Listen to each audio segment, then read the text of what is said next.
Everybody, it's Julie Nolan. Welcome to the Julie Nolan Show. I am so excited. I have a special guest star tonight, and before I bring her on and interview her, I want you to take a look at a montage of photos that shows her in all sorts of different characters throughout her career.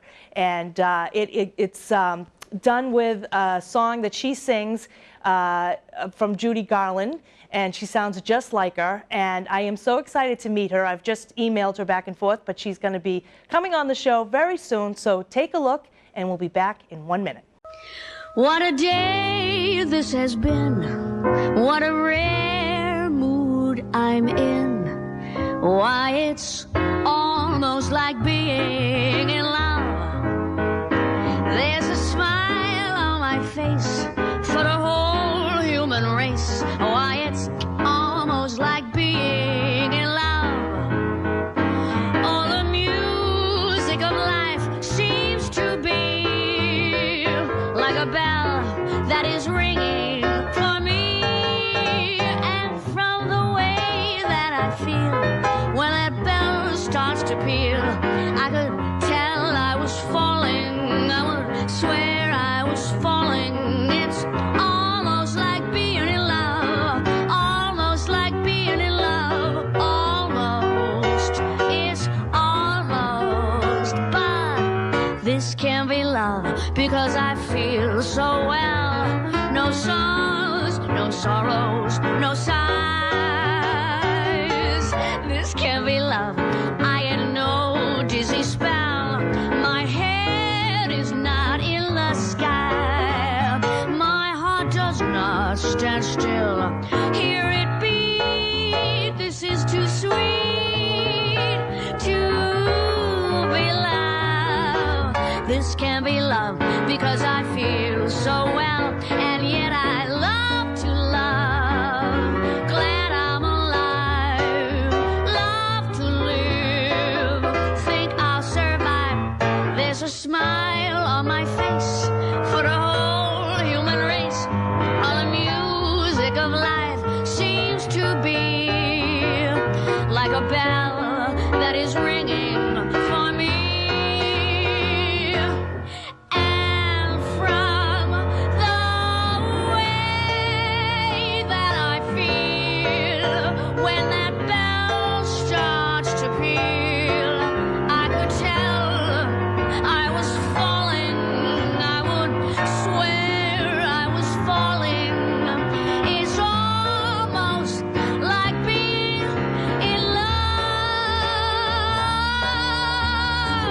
Almost like being in love.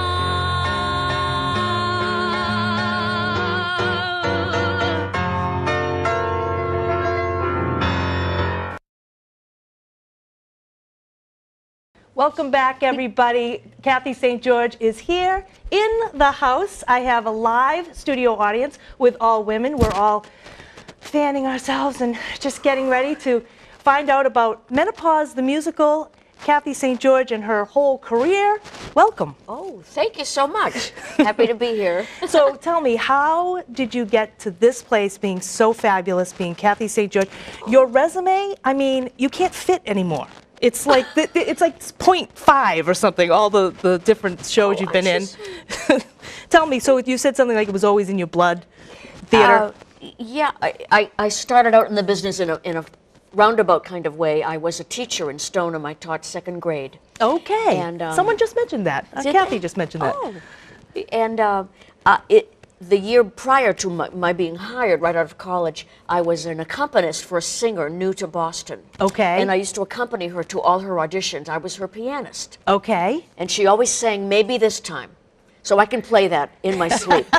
And that's how I was first exposed to theater. Okay. So. And then from there, you just did some tryouts and just did all sorts of different... While I was teaching, I started working with the Quantipowitt Players of Reading. Okay. And then I started doing a little bit of summer theater, and then I just said, I need to go to New York and see if I can make it. Yep. And then I got Fiddler on the Roof on Broadway. So. Wow. And the one that before we were airing, you were doing a funny thing because you were Judy. Is it just Judy, is it called, or is it Judy Garland's? I've done, 4 different Judy Garland shows over the years. We were counting to 10. Can you do that again? That was very well, funny. we were counting down for the microphone. Right. It's a marvelous thing, you know, when you have to count. I think it starts with 1. And really, then what you do is you just go 2. And I'm not quite sure what comes next. Yeah, that's fine. I think it's marvelous. 3 and 4 really would be right.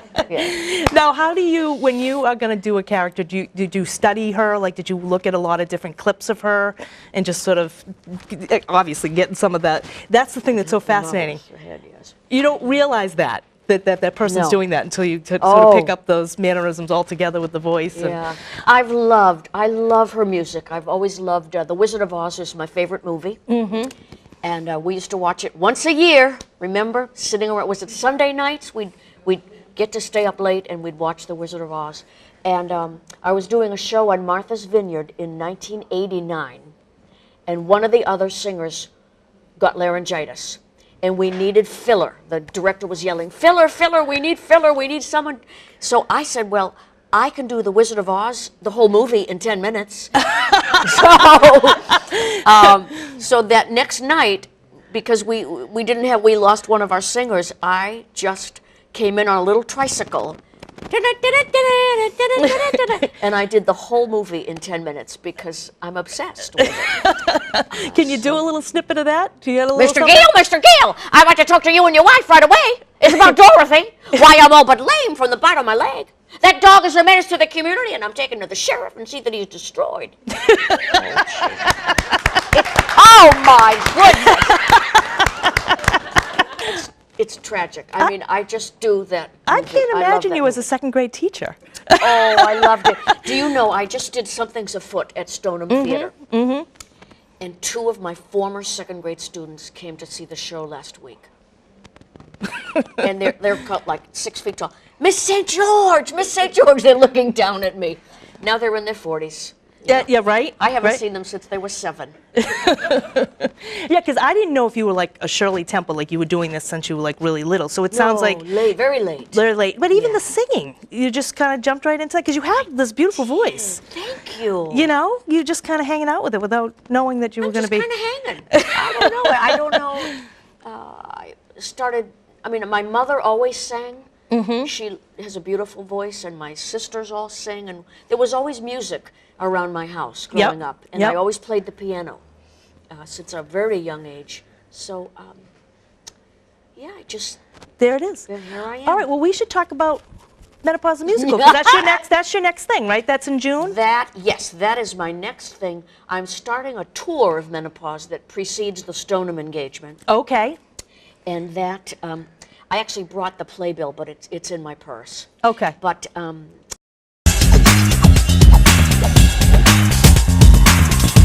I'm going on tour with Menopause April 22nd. Okay. For about 6 weeks, and then we come to Stoneham. We'll be at Stoneham Theater June 12th to 29th. 12th to 29th. All right, we'll have to get a big bus. We'll all go. Oh, and I hear tickets are selling very, very well, and they really haven't advertised yet. Yeah, I don't know much about it, and I was hoping that maybe you could give us a little of that. Do you have any? Menopause? Yeah. Do you have any little Lord. something? Oh yes.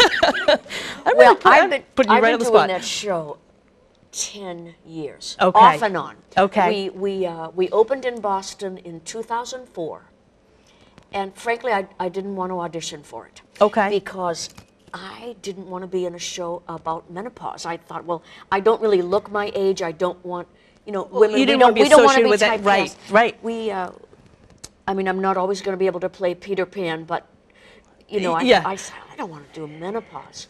But I had heard that it was a huge hit in Florida, and that it would be a steady paycheck. And as an actor, you always are looking for the next job. Right. You Right. always, you know, usually the regional theater jobs are 6 to 7 week contracts. So you know that for that time period, whew, you're Right. employed. Right. And they said menopause could run a year, maybe 2. And You know, so compared to, yeah, auditioned, that and made it a little I more. know, and I got it. And indeed, we ran just under 2 years. Now, is it just you, or is it a bunch of women It's in it? 4 women. It's 4 women. Okay. And It's 4 women, and there's the professional woman who's played by an African American. There's the Earth Mother, who's the hippie. Yeah. And then there's the Iowa housewife, who's very, ooh, I'm in the big city. Ooh. And then there's the soap star, who's my role. Oh, perfect. And she is obsessed with aging. She's always like looking in the mirror, you know, which I'm not acting on stage. I'm like, oh my God, look at those wrinkles. Botox. But I'm not doing any of that. I'm aging gracefully. good for you. Oh, Good for you. I don't have the money. Well, but okay, but those stars, there's so many that you're like. First of all, sometimes I don't even recognize them anymore, and they just look so uncomfortable, you know. So good for you, but I think you look great. Oh, thank you. Yeah. Yeah, I feel good. Yeah. So June 12th through the 29th. 29th, All yes. right, at the Stoneham Theater, we're going to see you as the soap opera star that's worried about aging. Am I correct on that? That's correct. And she, you know, the songs that I do are about, she's going to be replaced by a younger actress. So, Okay. Okay. and, you know, years ago, I worked on All My Children Oh my goodness. as Susan Lucci's stand-in.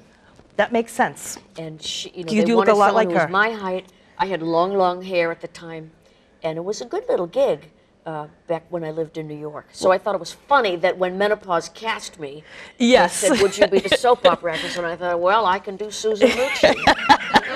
Want to see my Susan Lucci? Oh, I love Susan okay, Lucci. should I do it into the camera? Oh, no, I'll do it to you. Whatever you want to do. Whatever you want to do. Okay. Jackson Montgomery, I wouldn't marry you again if hemlock were the only alternative. Thank you. How many fans do we have? All my children. Fans? We're going to take a quick break. We'll be right back. Okay.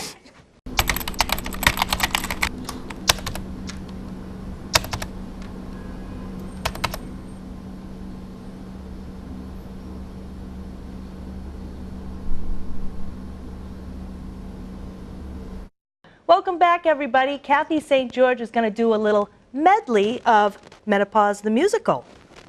Look around you. 1 in 4 kids in the U.S. faces hunger. It's not always easy to see the signs, but in this land of plenty, there are kids that don't know where they will get their next meal. Join Share Our Strength in Food Network and take the pledge to end childhood hunger here in America by 2015. Learn how at NoKidHungry.org. Their next meal could come from you. Welcome back, everybody. Kathy St. George is going to do a little medley of Menopause the Musical. Okay, now, the show opens with change, change, change, change of life. So what we do is we sing all the big hits from the years we Yes. grew up in, and we change some of the lyrics. Okay. So as you know, my big hit in the top of the show is this. I'm having a hot flash, a tropical hot flash. My personal summer is really a bummer. I'm having a hot flash. Wow! These guys are great. And then we have, this is not my number, but I'm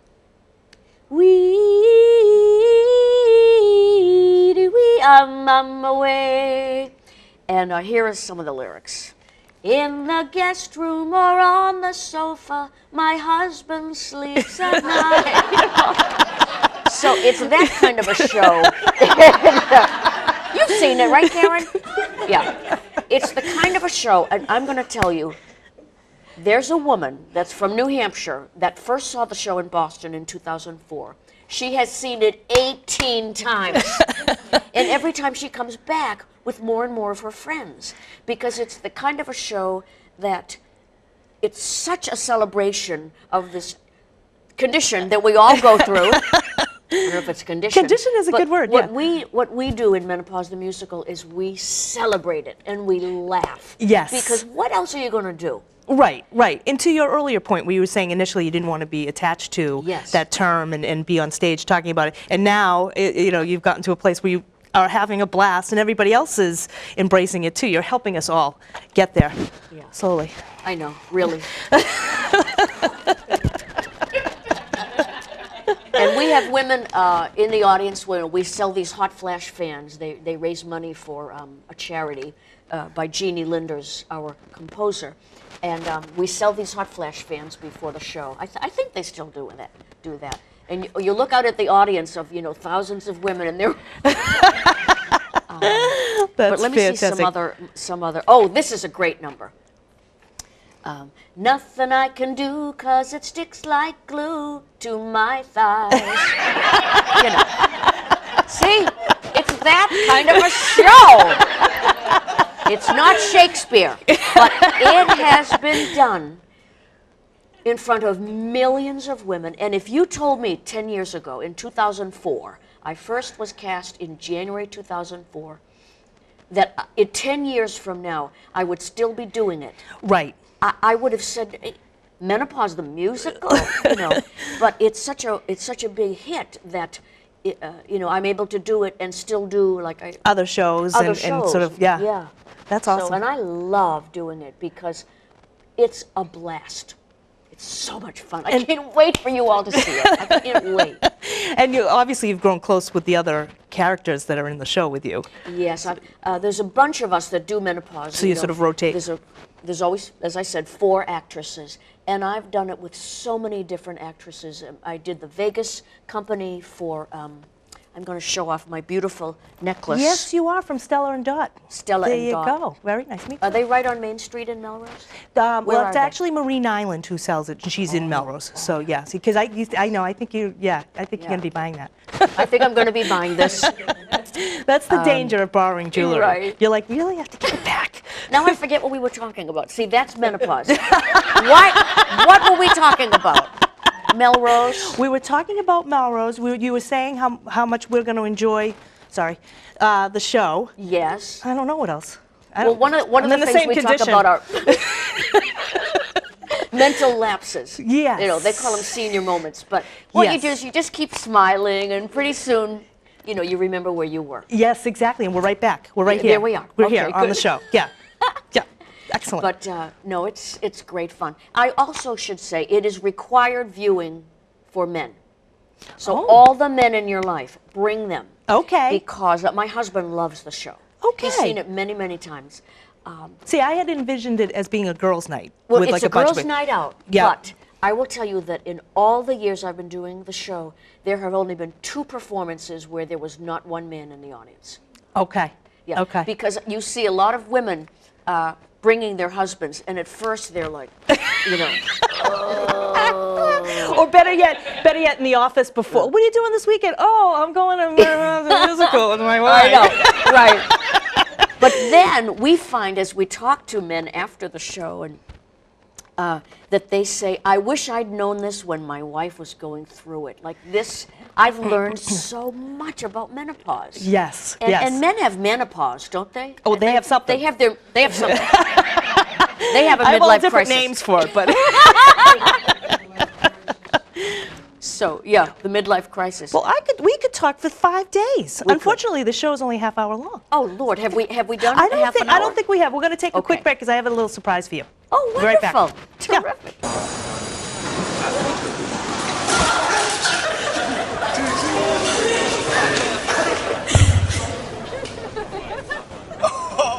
That's slow. That's slow. That's slow. Look, he's blushing.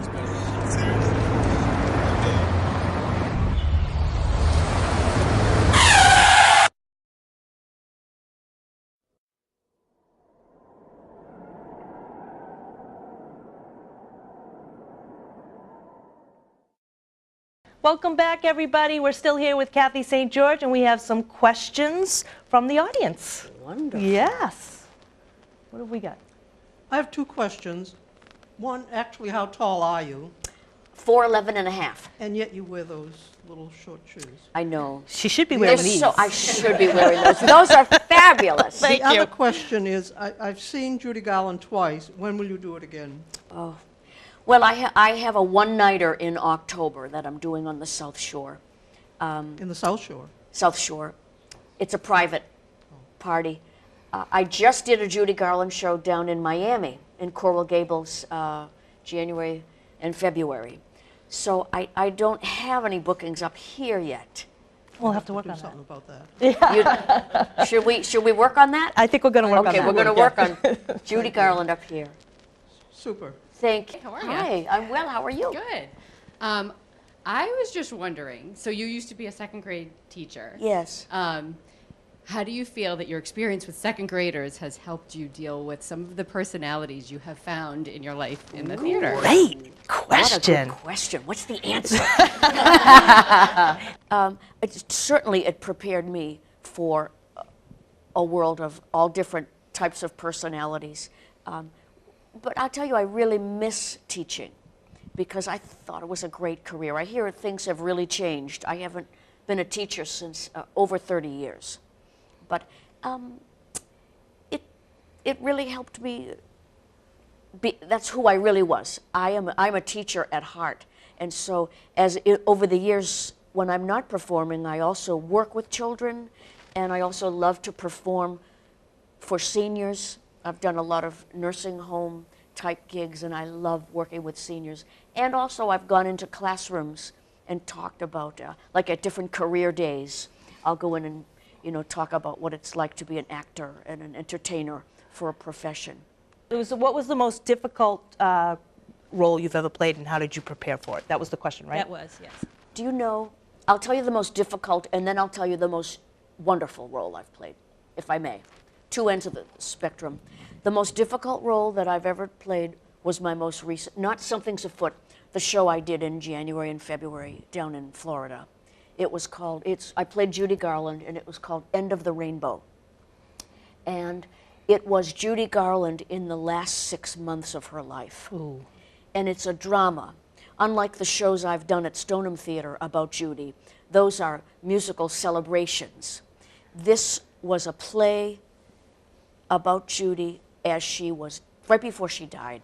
And it was extraordinarily difficult because she was very, very ill, gaunt, drinking, drugging, screaming. It was exhausting. It sounds. But you know what? I loved it because I love her, and I loved bringing her to life, even though it was a very tragic ending that she had. So that was my most difficult play. And the most joyous was when I played Peter Pan in 1994. I did it down in Vero Beach in Florida, and it was my favorite role to date because I got to fly and I was just going to sing all ask those that. beautiful, gorgeous songs. So that was that my most nerve-wracking fun. flying, or did you love it? I was terrified at first. Yeah. And I learned immediately, never have a meal right before a flying rehearsal. Oh! And one time, I've seen Kathy Rigby play the role, Sandy Duncan, and Kathy Rigby, of course, world famous athlete, Yes. gymnast. Yes. So I thought, I was up there flying one day, and I thought, well, I'll just try to do that spin that she does. Oh my Lord! And I was going around, and I was saying, please take me down, because I felt sick. But That's great. What a career you've had. This is it's been a fantastic. fun career. Yeah, Yeah. yeah. Well, we're looking forward to seeing you at Thank the you. Stoneham Theater. Hi, Kathy. Hi. I've seen many of your performances. I loved every one of them. Thank you. No question, just continued success. Thank you.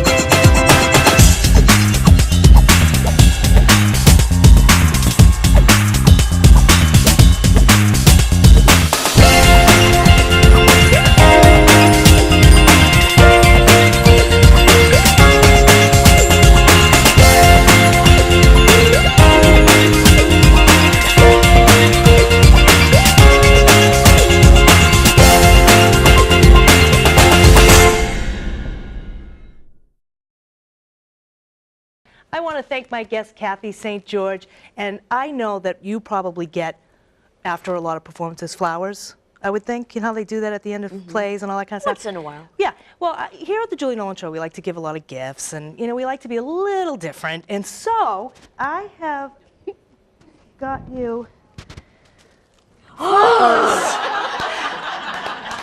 I love it! I love it! And it's a silk thing, so you can't even, that's it. That's all. Thank you. You're very welcome. It matches my outfit. It does. I thought of that when I saw you. I was like, ooh, this is good. You should just walk around with it. This is fabulous. Thank you so much. You're welcome. Mwah. Thank you.